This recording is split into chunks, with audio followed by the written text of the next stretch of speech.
Татарстан Республикасының Ширмешән районында яшәп иҗат итүче Сафиуллина Галия Сәлим кызының сыналган мәхәббәт әсәре кешене кеше итә, аңа яшәргә, эшләргә көч, өмет бирә торган иң якты хисләрнең берсенә, ярату хисенә багышлана. Повестьның үзәген тәшкил иткән Зариф Зәйтүнә мәхәббәте аша автор бик күп сынаулар үтсә дә, үз көчен, ялкынын җыймаган мәңгелек сөю тарихын чагылдыра. Төрле буын укучылар өчен кызыклы булган мәхәббәт һәм тугрылык, хыянәт һәм мәкер, каты күңеллелек һәм миһербанлылык темаларын яктырта.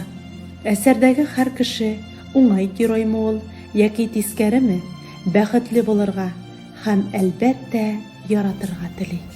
Бүләк ит син миңа ак шымыртлы, ал сиренле язның назларын, бәхет кошың булып тибрәтермен күңелеңнең нечкә ташларын. Әле ярый син очрадың миңа, синең белән мин бик бәхетле, безне таныштырган алсы таңга, язмышыма мең кат рәхмәтле. Бүләк ит син миңа ал таңнарны, таң кошының моңлы тавышын, шелтерәп аккан изге чишмәләрнең инешләргә агып барышын. Бүләк ит син миңа бәхет кошым, баш очында сайрап торганын.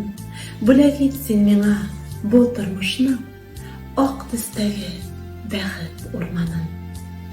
Әйе, мәхәббәт яшәргә көч бирә, бигрәк тә сыналган мәхәббәт.